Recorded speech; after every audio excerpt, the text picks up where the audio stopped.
সীমান্ত মানে শুধু কাঁটাতারের বেড়া আর বিএসএফের টহল নয়, সীমান্ত মানে আরও অনেক কিছু।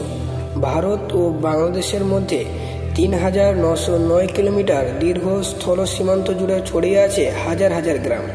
এই গ্রামগুলো শুধুই মানচিত্রে থাকা বিন্দু নয়, এরা হলো এমন এক ইতিহাসের জীবন্ত দৃষ্টান্ত উদাহরণ, যেখানে আছে সুখ, দুঃখ, স্বপ্ন আর সংগ্রাম। এখানে কাঁটাতারের বেড়া এক বিভাজনের রেখা, কিন্তু সংস্কৃতির বন্ধন আর আত্মীয়তার টান তাকে অতিক্রম করেছে বারবার। বাংলাদেশের দিনাজপুর জেলার হিলি সীমান্ত সংলগ্ন ভারতের বালুরঘাট বা মালদা জেলার কালিয়াচক অঞ্চলের কথা ধরা যাক। এই গ্রামগুলোতে জীবন যেন এক অন্য ছন্দে চলে।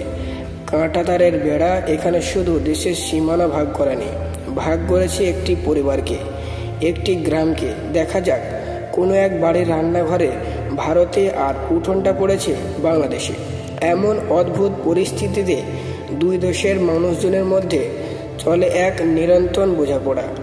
কাঁটাতারের বেড়ায় ফাঁক দিয়ে তাদের কথোপকথন, হাসি ঠাট্টা আর সামান্য জিনিসপত্র আদান প্রদান সীমান্তের নিত্যদিনের দৃশ্য।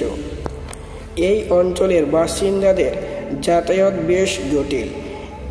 এক গ্রাম থেকে অন্য গ্রাম যেতে অনেক সময়, অর্থাৎ অনেকটা পথ ঘুরে ঘুরে দেশের চেকপোস্ট দিয়ে যেতে হয়, যা সময়ের অপচয়।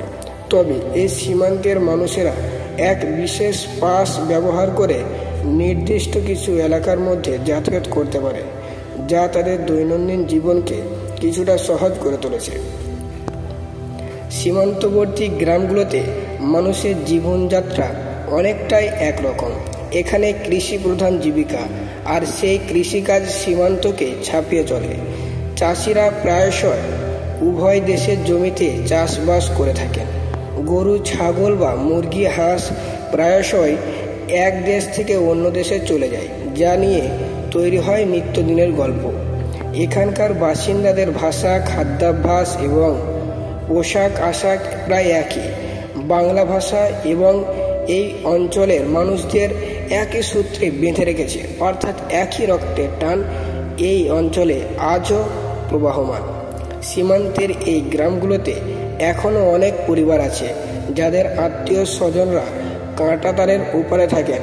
ঈদের সময় বা পুজোর ছুটিতে তারা একে অপরের বাড়ি আসতে পারে না, তবে ফোন বা ভিডিও কলের মাধ্যমে তাদের জীবনযাত্রা, অর্থাৎ তাদের যোগাযোগ অটুট থাকুক। এই বিচ্ছিন্নতা সত্ত্বেও তারা একে অপরের সুখ দুঃখের অংশীদার। বিয়ের অনুষ্ঠান বা যে কোনো পারিবারিক অনুষ্ঠানে তাদের মনে কাঁটাতারের ওপরে থাকা আত্মীয়দের জন্য এক নীরব বেদনা কাজ করে। সীমান্তবর্তী গ্রামের বাসিন্দাদের জীবন অনেক সময় ঝুঁকির মুখে থাকে। চোরালা চালান, মানব পাচার অর্থাৎ অবৈধ অনুপ্রবেশের মতো ঘটনা এখানকার মানুষের সাধারণ ব্যাপার। বিএসএফ এবং বিজিপি উভয় দেশের নিরাপত্তা রক্ষা বাহিনী এই ধরনের অবৈধ কার্যকলাপ বন্ধ করতে বদ্ধপরিকর, কিন্তু তারা সব সময় এই কাজ বন্ধ করতে মানুষকে টহল দিয়ে যায়। সীমান্তের নিরাপত্তার কারণে প্রায়শই মানুষদের তাদের চলাফেরার স্বাধীনতা হারান। রাতের বেলায় বা সন্ধ্যাবেলা নামলেই তাদের বাড়িতে বাইরে যাওয়া সীমিত হয়ে যায়। এমনকি চাষের জমিতেও তাদের নিরাপত্তা বাহিনীর অনুমতি নিতে হয়।